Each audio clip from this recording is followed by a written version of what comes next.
하나님의 역사가 굉장히 다양한데 특별히 박해와 복음과의 관련된 역사를 보면 크게 두 가지입니다. 하나는 박해하는 자를 변화시켜서 사역자로 바꾸신 거든지, 아니면 박해받는 상황 속에서 그것을 역으로 더 그러기 때문에 더 복음의 열정을 불태우게 만드시든지 상황을 바꿔가시든지, 그런 역사로 하나님의 박해와 관련된 역사는 진행이 됩니다. 오래전에 제 친구 목사들이 이제 둘이 인도네시아 선교사로 나가 있는데, 그 중에 한 명이 저한테 들려준 이야기입니다. 그가 이제 한국에 인도네시아 감리교 감독이 이제 여러 명 있는데, 그 중에 하나를 이제 한국에 방문이 돼서 같이 와서 어느 교회에서 설교를 하면서 이렇게 통역을 이렇게 했는데, 그 통역 내용 중에 이제 이 감독이 인도네시아는 섬들이 많기 때문에 부족들이 이렇게 섬마다 나눠있는데, 그 중에 큰 부족이 바탁족이라고 있어요. 바탁족. 이 바탁족은 원래 식인종입니다. 식인종 뭔지 아시죠? 사람을 잡아먹는 그런, 물론 지네끼리 잡아먹는 건 아니지만 전쟁 나가서 저쪽 부족을 이기면 상징적으로 그쪽 부족의 추장이라든지 이런 사람을 잡아먹고 막 이러는 거, 예식을 취하는 건데, 거기에 이제 백인 선교사들이 갔다가 몇 명이 잡혀 먹혔습니다. 백인 선교사들이. 그런데 그 바탁족이 그걸 이제 전문 용어로 집단 개종이라 그래요. 한 사람 개인 개종이 아니라 집단 개종을 일으킨 사건이 일어났는데, 논맨쌤이라고 하는 독일 루터교 선교사가 이제 그 정보를 입수하고 바탁 쪽에 백인 선교사들이 가서 몇 명 잡혀 먹었다는 걸 알고, 우리 같으면 가면 되겠어요? 안 가야 돼요? 절대 안 가지. 나 같은 사람은 죽어도 안 가지. 여기서 죽지. 근데 그 사람은 그걸 알고 거기를 가려고 그러는 거예요. 그래서 근데 그냥 가면 안 되겠다 생각해서 2년 동안 그 문화와 그쪽 사람들에 대한 연구를 아주 철저하게 합니다. 주변에서. 그래서 요 사람 한번 접촉하고 저 사람 간헐적으로 이렇게 해가지고 그렇게 해서 여기는 개인 전도가 아니라 추장을 전도해야 된다.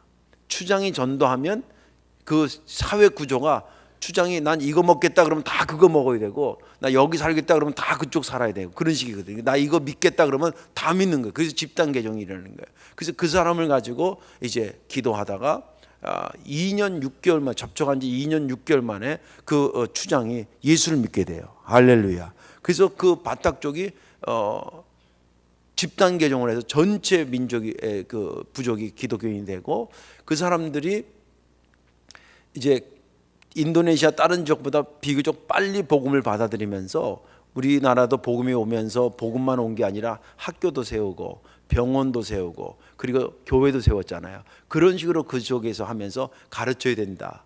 그래서 그 역사가 한 100여 년 되면서 지금 인도네시아의 정치계라든지 교육계라든지 그다음에 특히 법조계의 상당수가 이 바탁 쪽이라는 거예요. 그 사람들이 사회 진출을 해서 크리스찬으로서 그렇게 활동을 한다 그럽니다. 그러면서 그 감독이 이제 설교를 하면서 한 말 중에, 자기가 통역을 옆에서 하잖아요. 근데 그 감독이 하는 말이, 저희 할아버지도 백인 선교사를 잡아먹었습니다. 통역을 하는 거예요, 옆에서. 그리고 그 식인종의 피가 제 몸에 지금도 흐르고 있습니다. 그걸 옆에서 지금 통역을 하는 거예요. 섬짓 하겠어요, 안 하겠어요? 그러면서 그 식인종의, 비록 할아버지 때는 백인 선교사를 잡아먹은 식인종인데, 거기에 복음이 들어가면서 그 사람들을 변화시켜서 그 3대의 감리교 감독이 되어지는 그런 놀라운 역사를 인도네시아 기독교가 실제 지금 그렇게 되고 있는 것을 보여주고 들은 적이 있습니다. 예수님은 박해를 사역으로 승화시키시는 분인 줄 믿으시기 바랍니다. 오늘 본문에 있는 말씀 역시도 박해자, 당시에 아주 악명 높았던 박해자 사울을 주님께서 불러 변화시켜서 사역자 바울을 만드는 그 과정을 다루고 있습니다. 물론 이것을 이제 나중에 바울이 많은 곳곳에 복음을 증거하면서 사도행전에만 해도 3번 이상이 기록이 됩니다. 다른 저기 가서 자기가 변화된 이야기를 하는데 그 변화된 이야기에 실제 나타난 사건을 다루게 있는 것이 사도행전 9장입니다. 1절부터 우리가 9절까지만 읽었지만 실상은 9장 전체가 그 변화와 관련된 사건들을 기록하고 있다 봐도 과언이 아닙니다. 여기 보니까 바울이 이제 예수 믿는 사람들을 잡아 죽이러 다니는 겁니다. 그것은 단순히 유대교를 보호하기 위한 차원이 아니라 그런 것도 있었지만 예수는 사기꾼이라는 거예요. 지가 하나님의 아들도 아니면서 하나님의 아들이라고 그러고 눈속임으로 사람들을 현혹했다가 잡혀 죽은 자인데 그 사람을 믿는다고 저 무리들이 저러고 다니니까 이건 아니다. 그래서 말로 해서 안 되니까 이걸 잡아가지고 감옥에 집어넣기도 하고 심지어는 돌에 쳐서 죽이게 되겠다고 생각을 한 겁니다. 그래서 그런 오늘 여기 본문에 보면 살기가 등등했다 그랬어요. 살기가 등등한 이 사울이 이름 개종 전에 사울이었는데 이 사울이 이제 그 대제사장한테 윤허를 얻어가지고 잡아온 그 허락을 받아가지고 열심히 첩보를 입수했는데 다메섹 지금은 시리아 쪽입니다. 시리아 쪽에 있는 다메섹에 기독교 공동체가 있다는 것을 첩보를 들어요. 그래가지고 이거 잡아 죽여야 되겠다 생각하고 여러 명을 군인들을 데리고 이제 그쪽으로 열심히 가고 있는 중이었습니다. 그 다메섹에 거의 다 달았을 때에 갑자기 하늘에서 상상할 수 없는 엄청난 밝은 빛이 그에게 비치기 시작했습니다. 얼마나 강력했냐면 눈을 뜰 수 없을 정도로. 그 실제 여기 눈을 다쳐요. 그리고 어느 신학자에게는 바울이 고질병이 있었는데 그 중에 하나가 안질 아니었을까 이렇게 추측하는 사람도 있습니다. 아무튼 그때 그 안질이 이때 강력한 빛을 보고 쓰러졌기 때문에 그렇다 뭐 이렇게 보는 사람도 있는데 아무튼 그가 강력한 빛에 의해서 도저히 서 있을 수 없어 발딱 엎드립니다.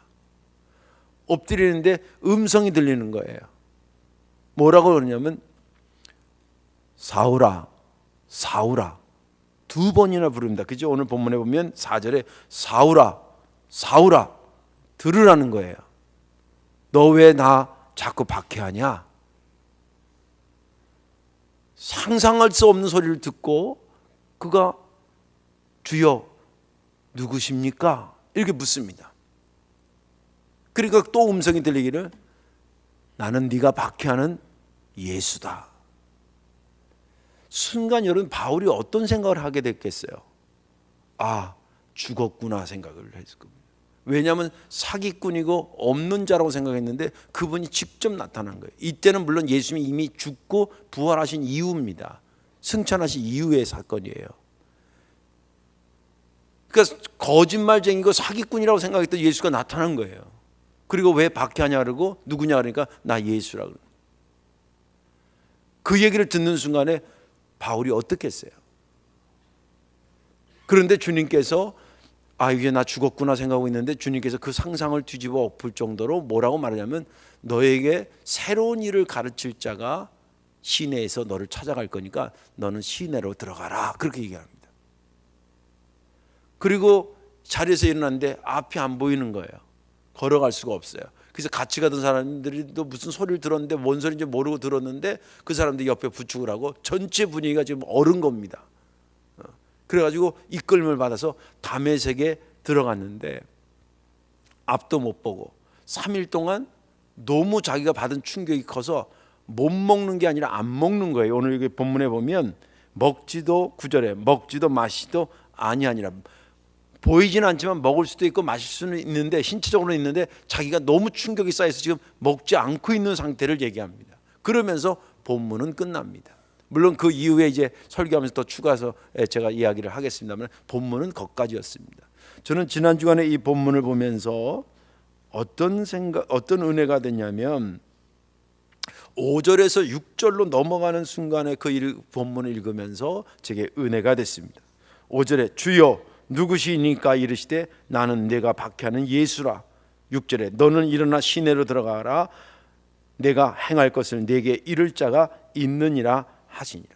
제 생각에는 5절에서 주여 누구십니까? 라는 그것에 6절에 예수님이 나는 네가 박해하는 예수다. 그리고 6절이 너는 일어나 시내로 들어가라 이렇게 말하기보다는 너 이리 와. 너 한번 그러면서 성경에 이렇게 기록됐으면 좋을 뻔했어. 그러면서 예수가 그를 잡더니 땅바닥에 매대기를 치시니라. 왜 우리 그런 게 있잖아요. 우리 애들도 어렸을 때 막 울고 들어왔어. 너 왜 그러냐니까. 아버지가 막 때렸어. 저 그래. 얼마나 화딱지어놔야지. 딱 너 왜 그랬어? 아저씨 누구세요? 누구긴 마 얘 아빠야 마 일로 와 너. 그래야 되는데 그렇지 않고 주님께서 말하기를 그 사역 박해자 사울을 변화시켜서 사역자 바울로 바꿔 가시더라는 거예요. 우리의 상상을 뒤집어 엎고 그걸 보면서 많은 생각을 했습니다. 많은 생각을 했습니다. 그리고 특히 이 본문을 제가 그 기독교 박해가 심하고 있는 우즈베키스탄에서 읽어서 그런지 더 여러 가지 정황으로 아무튼 은혜가 됐습니다.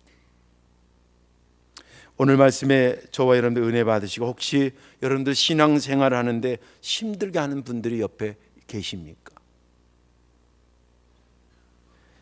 그 사람들 미워하기보다는 오늘 본문을 보면서 많은 통찰력을 여러분들 얻기를 바라고요. 그리고 여러분들의 신앙생활을 하는 환경이 비록 그렇게 녹록하지 않는다 할지라도 오늘 말씀이 새로운 힘이 돼서 이 어려운 상황 속에서 여러분들 신앙이 불같이 일어나기를 주님의 이름으로 축원합니다. 왜 예수님은 박해를 사역으로 승화시킨 것일까? 그 첫째는 복음의 역사는 보복의 역사가 아니라 사랑의 역사이기 때문입니다. 잘 들으십시오. 복음의 역사는 보복의 역사가 아니라 사랑의 역사이기 때문입니다. 오늘 여기 본문에 보면 4절과 5절 13절을 이렇게 보면 4절에 사울아 네가 어찌하여 나를 이렇게 박해하느냐, 5절에 나는 네가 박해하는 예수다, 13절에 그것을 이제 나중에 얘기지만 아나니아 선지자를 통해서 그 사람한테 가서 기도해 주라 그래요. 병을 고쳐 주라 그래요. 그 얘기를 하니까 아나니아가 기도 중에 예수님과 대화하면서 뭐라 그러냐면 주님 제가 듣기로는요 그 사람이 우리 기독교 공동체에 아주 엄청나게 손해를 끼친 사람으로 제가 듣고 있어요. 13절입니다. 아나니아가 대답하여 주여 이 사람에 대하여 내가 여러 사람에게 듣사온즉 그가 예루살렘에서 주의 성도들에게 적지 않은 해를 끼쳤다 하더니, 이 4절과 5절과 13절의 공통점의 핵심은 뭐냐면 사울의 박해입니다. 이것은 예수님도 알고 아나니아도 알고 초대교회 공동체들도 사울은 지금 어떤 존재라고 하는 것을 다 알고 있다는 거예요. 근데 그거 다 알고 있는 내용이 그럼 뭐냐면 박해를 예수님도 싫어하고 아나니아도 싫어하고 초대교회 공동체도 싫어한다는 거예요.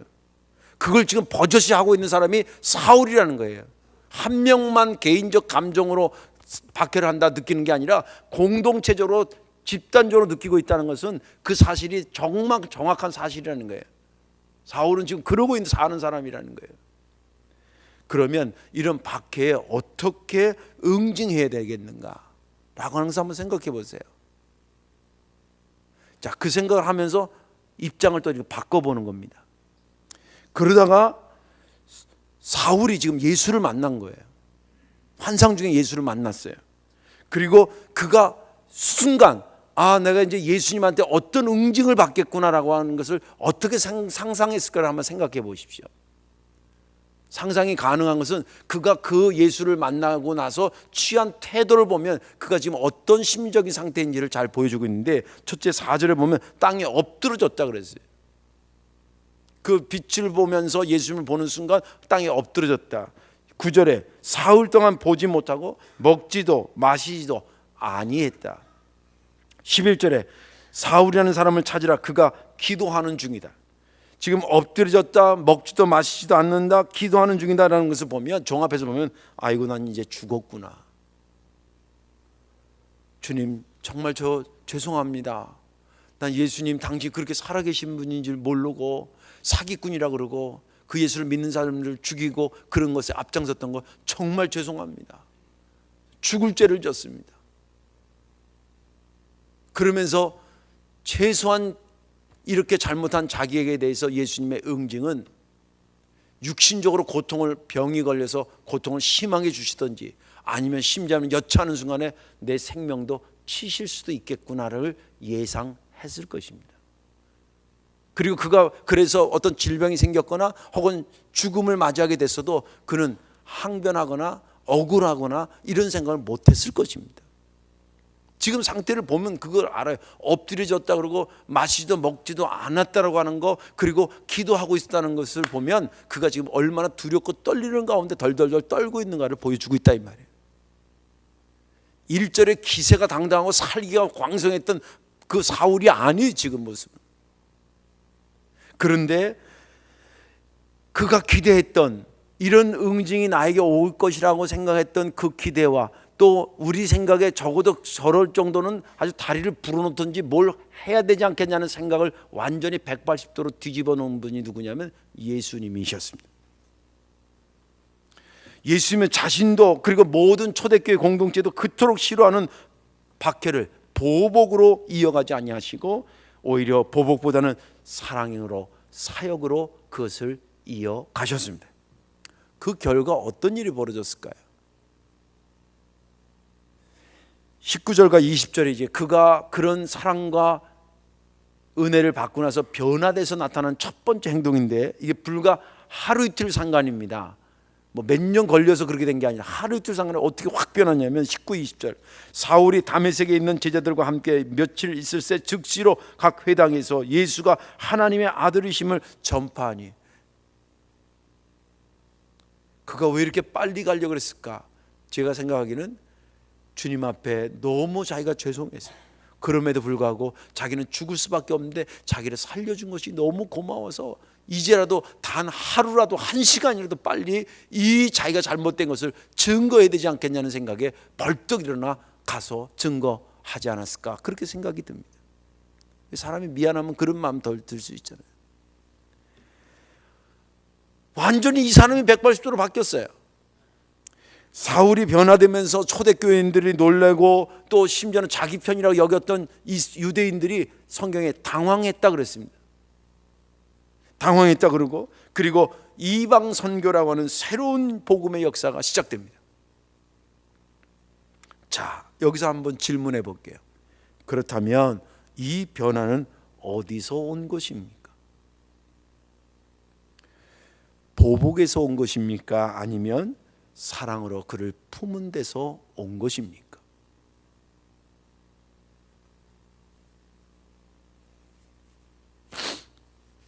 예수님은 복음 그 자체도 중요하지만 복음이 증거되는 과정도 굉장히 중요하다고 여기시는 분입니다. 박해는 편하게 말 편하게 말하자면 한 방 때렸다는 얘기인데, 그럼 나도 모르게 맞은 나의 입장에서 주먹이 불끈 되어지고 그 다음에 어떻게 될지 모르지만 나도 주먹을 치고 싶은 마음이 들 거 아니겠습니까? 복음의 역사는 그렇게 가는 게 아니라는 거예요. 우리가 깊이 들어야 될 소리입니다. 교회사를 보면 복음의 역사를 보복의 역사로 썼던 아주 우리끼리 얘기지만 굉장히 수치스러운 역사가 있어요. 우리가 흔히 아는 중세 때 있었던 십자군 전쟁. 첫 번째부터 여덟 번째까지 십자군 전쟁인데 맨 처음에 이슈는 뭐냐면 이슬람이 예루살렘 성지를 탈환했기 때문에 그래서 다시 뺏으러 가야 된다. 그것이 첫 번째 이슈였습니다. 맨 처음에 명분이 굉장히 좋았어요. 그리고 또 순수했어요. 근데 첫 번째 전쟁을 승리한 거 이후에 나머지 두 번째, 세 번째 쭉 여덟 번째까지 계속 실패합니다. 그것은 그들의 전략이 잘못됐거나 군사훈련이 잘못됐거나 그런 것이 아니에요. 거기에 대한 신학자들의 많은 반증은 뭐냐면 나중에 변질됩니다. 그 목적이 변질돼 복음을 지키자는 변질이 그것이 변질돼 가지고 가면서 그 주민들 뺏어먹고 겁탈하고 이러면서 십자군 전쟁이 명분은 그거 놓고 그냥 갑니다. 그러니 거기 되겠어요? 니네가 이렇게 했으니까 우리도 이렇게 한다고 하는 것도 있지만 그 전쟁을 치르면서 오히려 좋은 성과를 맺은 게 아니라 아주 기독교인으로서는 해서는 안 되는 직들을 하고 가요. 그리고 나중에 군인도 모자라니까 막 돈을 주고 용병을 사옵니다. 이 사람들은 기독교하고 거의 상관없는 사람들이에요. 그리고 이름만 십자군이에요. 그러니 그 전쟁이 열매가 있었겠냐는 거예요. 주님은 이미 먼저 말씀하신 것입니다. 복음의 내용도 중요하지만 복음이 증거되는 과정도 중요한 거예요. 복음의 역사는 보복의 역사가 아니라 사랑의 역사이기 때문입니다. 주님은 그것을 바울을 통해서 정확히 보여주기 위해서 그 박해자를 들어서 사역자로 상징적으로 바꿔놓으신 것입니다. 두 번째, 왜 예수님은 박해를 사역으로 승화시켰냐면 복음의 핵심이 생명 살리는 데 있기 때문입니다. 복음의 핵심이 어디에요? 생명 살리는 데 있기 때문이에요. 복음의 핵심이라고 하는 것은 뭐냐면 예수 그리스도의 십자가의 부활을 통해서 심령을 살려내는 겁니다. 죄에서부터 살려내는 것을 복음의 핵심이라 그럽니다. 오늘 본문은 사울을 바울로 바꾸면서 복음의 사역이라는 것은 이런 거라고 하는 것을 정확히 보여주고 있습니다. 9장 전체를 분석해 보면 이런 겁니다. 1절에서부터 9절까지는 오늘 지금 읽은 것은 예수 믿기 전에 사울을 얘기하고 있습니다. 그래서 그 심령 자체가 죽은 걸로 나타나요. 1절에 박해하려고 살기가 등등한 거, 이거 제정신이 아닌 겁니다. 죽은 영혼이에요. 그렇죠? 그 다음에 주님이 나타나는데 죽은 님이 누군지도 몰라. 죽은 심령입니다. 그 다음에 엎드려졌다, 이거 상징적인 거지만 이거 역시도 죽은 자의 모습입니다. 그리고 못 먹고 못 보고 못 마시고 하는 거 다 죽은 자의 모습입니다. 이게 1절부터 9절까지 나타난 사울의 모습이었습니다. 그리고 10절부터 19절은 그 사울을 살려내는 예수 그리스도의 손길이 나타나기 시작합니다. 그래서 아나니아를 통해 12절에 보면 야 가서 다시 보게 해줘라, 살려내라는 거예요. 그 다음에 이방 사람들을 위한 내가 택한 그릇이다, 나 사용하겠다는 거예요. 쓸모없는 그릇이 아니라 그 인생 내가 필요로 하겠다, 살아났다는 거예요. 그 다음에 복음을 위해 고난도 견딜 자라고 16절에 말하고 있습니다. 그가 복음을 위해서 이제 자기 목숨을 걸 자로, 정말 살아난 자로 말할 거예요. 그리고 17절에 성령으로 충만해진다고 말하고 있고, 18절에 그가 세례를 받았다고 말하고 있고, 19절에 음식을 먹고 강건해졌다고 얘기하고 있습니다. 죽었던 며칠 전의 사울이 아니라 이 말이에요. 예수 그리스도로 살아난 사울을 얘기하고 있습니다. 그리고 20절에서 22절은 그 살아난 자로서의 사울이 이제 어떻게 바울로 살아갔는지에 대한 이야기를 다루고 있는데, 여기 보면 제자들과 함께 친교했다고 19절에 말합니다. 이것은 기독교 공동체와 하나가 됐다는 것을 의미하고 있고, 그리고 예수는 하나님의 아들이라고 담대하게 회당에 가서 증거한 자로, 복음 증거하는 자로 완전히 바뀐 것을 의미하고 있습니다. 그리고 또 22절에 힘을 더 얻어서 예수를 그리스도라고 증언했다고 기록하고 있습니다. 어저께 사울이 아닌 거예요. 예수로 살리신 예수님과 더불어 살아가는 새로운 생명을 가진 사울로 바뀌어져 있는 것입니다. 종합해 보면 죽었던 자를 예수님께서 살리시고 살아난 자가 예수님의 허락 안에서 생명 사역에 투입되는 것을 말하는 것입니다. 복음은 죽이려고 하는 사람을 죽이는 것이 복음이 아니라 죽이려고 하는 사람을 살려내는 것이 복음입니다. 그리고 혹시라도 죽이려고 하는 사람을 살려내는데 누군가 희생돼야 된다고 한다면 죽이려고 하는 그 사람을 희생시키는 것이 아니라 살리려고 하는 사람이 희생돼서라도 그 사람을 살려내는 것이 복음의 핵심이라는 것입니다. 이번에도 우즈벡 가서 목사님들 만나 그러는데, 우즈벡에서 목회한다는, 목사로 산다는 삶은 어떤 것일까? 정말 살얼음을 걷고 사는 거예요. 근데 내가 죽어서라도 이 심령들이 산다고 한다면 그래도 그렇게 해야 되지 않겠냐, 그러면서 사는 겁니다. 이번이 아니라 저희랑 교제가 계속 오래전에 한 10년 전부터 있었던 그 통역하는 바르렌 목사 같은 경우는 이번에 가서 처음 안 사실인데, 거기 타슈켄트인데 이 사회주의 국가 이런 게 있어가지고요, 살기가 얼마나 불편한지 몰라요. 예전 타슈켄트가 있고 이제 그 사마르칸트가 있고 부하라가 있고 대도시들이 있는데, 사마르칸트에서 살도록 태어나서 거기 사는 사람은 거기 거주권이 있어요. 그 증이 있는데 이걸 가진 사람은 타슈켄트에서는 못 산대네. 또 우리로 말하면 부산서 태어난 사람이 서울 가서 살 수 있어요, 없어요? 사는데 못 살게 한다는 거예요, 걔네는. 그 부산 사람은 부산에만 살게 하고. 근데 사역 때문에 목사님이 할 수 없이 저기 타슈켄트에 와 있는데 여기서 지금 다른 지역에서 사는 증명서를 가지고 살다가 걸리면 추방이래 또 그 도시에서. 근데 이 교회에서 지금 13년째 숨어 사는 거예요. 행정적으로는. 여러분들 그 스트레스가 얼마나 큰지 몰라요. 경찰이 쓱 뭔 일 때문에 딴 일 때문에 와도 자기 잡으러 오는 걸로 가고. 죄도 아닌데 법 같지도 않은 법 때문에 거기다가 목사지요. 그러니까 이게 뭐 여러 가지로 힘든 거예요. 얼른 대답에 질문에 왜 그렇게 살까? 왜 이렇게 힘든데 저렇게 사는 걸까? 이유는 간단합니다. 그 심령들 살리기 위해서 사는 거예요. 이런 맥락에서 본다고 한다면 사울이 박해하던 자가 생명 살리는 복음의 증거자로 변화된 것은 매우 큰 사건이고, 더 무엇보다 중요한 것은 그 박해자를 끌어안으셔서 사역자로 받아들이신 예수 그리스도에 대해서 우리가 깊이 생각하고 우리의 삶으로 돌아와야 될 필요가 있는 것입니다. 신앙생활하는 거, 모든 주변 사람들이 나의 신앙생활을 다 도와주거나 환경이 나를 다 도와주는 환경 속에서 살면 그지없이 좋지요. 그런데 우리가 살아보면 실제 그렇지 않아요.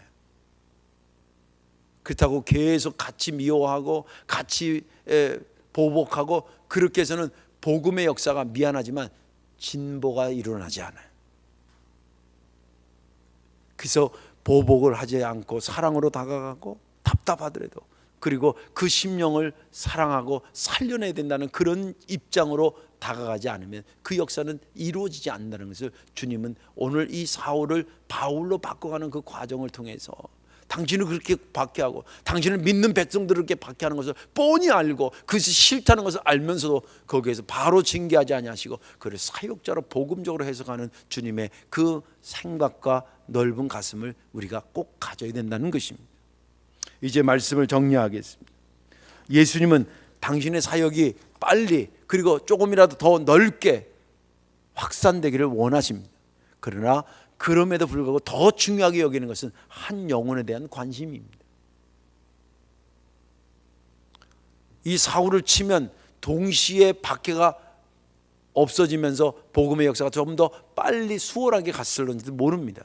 그러나 그 시간보다 오히려 이 사울을 변화시켜서 박해자를 변화시켜서 사울을 사역자로 바꾸는 것을 주님은 더 귀한 일로 여기시고 그게 그렇게 다가갔던 것입니다. 우리의 믿음의 행보에 아까도 처음에 말씀드렸지만 여러분을 돕는 사람도 있고 그러지 않은 사람도 있을 겁니다. 돕는 사람들에게야 고맙겠지만 여러분의 믿음에 정말 힘들게 하는 사람들을 그렇게 미워하지만 마십시오. 오히려 그를 위해서 기도하고 주여 지금은 이 사람이 뭣도 모르고 이렇게 하지만 이 사람도 주님의 나라의 일꾼 되기를 원합니다. 기도하는 저와 여러분들 되기를 주의 이름으로 축원합니다. 그렇게 이루어져 가는 것이 복음의 역사인 것입니다. 우리의 믿음의 행보에 복음의 역사에 저와 여러분들 그렇게 대처해 나가는 지혜가 있기를 주님의 이름으로 축원합니다. 기도하겠습니다. 사랑과 은혜가 많으신 아버지 하나님, 은혜를 감사합니다. 주님께서 박해하는 자인지를 뻔히 알면서 또 박해하는 바울 자신도 그것을 알고 있음에도 불구하고 주님께서 그것을 응징하지 아니하시고 보복하지 아니하시고 오히려 끌어안으셔서 하나님의 역사를 만들어 가시고 사역의 역사로 복음의 역사를 이어가신 주님 감사와 영광을 돌리옵나이다.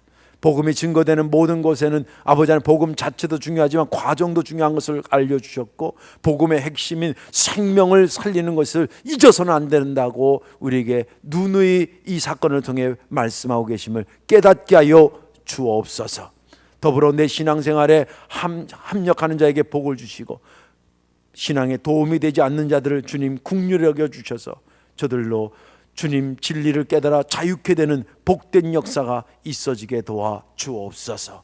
감사드리며 예수님의 이름으로 축복 기도하옵나이다. 아멘.